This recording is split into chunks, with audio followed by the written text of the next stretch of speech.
Welcome, everyone. Get ready because today we're blowing the whistle and kicking off our guide to one of the most crucial parts of any construction contract, FIDIC's final test. Today, we are tackling Clause 9, Tests on Completion from the FIDIC Red Book 2017. And trust me, we're going to frame this exactly like what it is, the final, high-stakes championship match for your entire project. Now, just so you know where we're getting all this great info, we're pulling everything directly from the expert's playbook.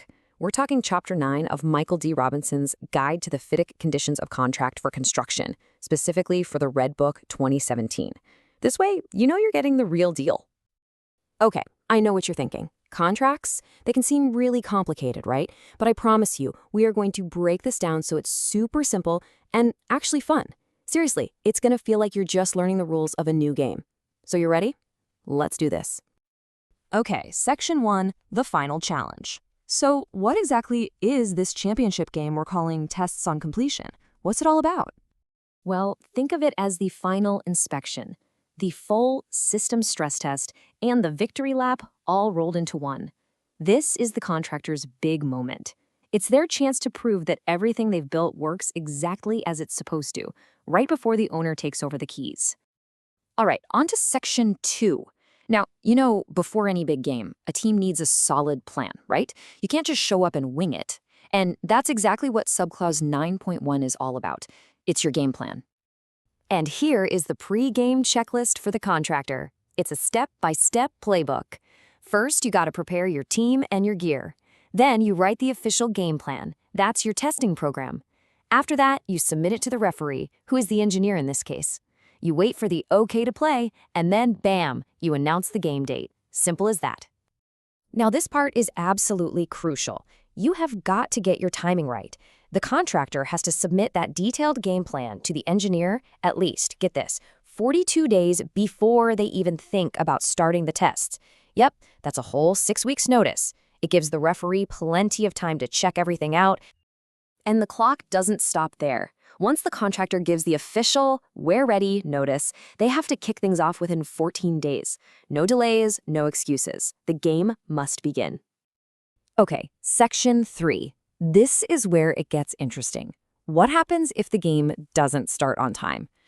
Delays happen, but the FIDIC rulebook is super clear on who's responsible. So yeah, the big question, what happens if the test is delayed? This is a huge deal. And it really all boils down to one simple thing. Whose fault was it? And this lays it out perfectly. Look, if it's the referee's fault, the engineer, then the contractor gets more time and more money. It's only fair, right? But if it's the player's fault, the contractor, things get serious. The engineer gives a 21-day warning. If that gets ignored, boom, a second notice. Still nothing? Then the engineer can literally just do the tests themselves and charge the contractor for it. Ouch. All right, moving on to Section 4. So we've got our plan, we know what to do about delays, but what if the work actually fails the test?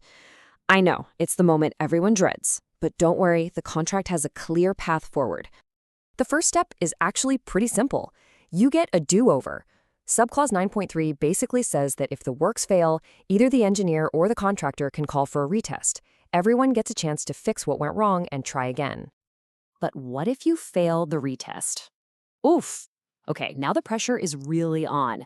This is where the engineer has to step in and make some big, tough calls, all based on Subclause 9.4. So the referee has a few different plays they can make.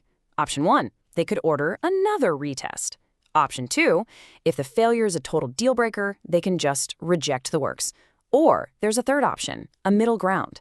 They can issue the taking over certificate anyway, but, and it's a big but, with a price reduction. Basically, accepting it with a penalty. Whew, okay. That was a lot of information, I know. So let's hit pause and make sure it all sunk in. It's time for our final scorecard, with a quick quiz and the key things you absolutely need to remember. Quiz time! First question for you. How many days before testing does the contractor have to submit their plan? Think back. We talked about that pre-game prep. Okay, question number 2. True or false? If the contractor delays the test, they get just one single warning before the engineer takes over. Is it one strike and you're out? What do you think? All right, let's see how you did. The answer to question 1, a full 42 days in advance. And for question 2, the answer is false. The contractor gets 2 notices, a 2-warning system, before the engineer can step in. Hey, awesome job if you got both of those right. So, let's wrap up with your main takeaways for Clause 9.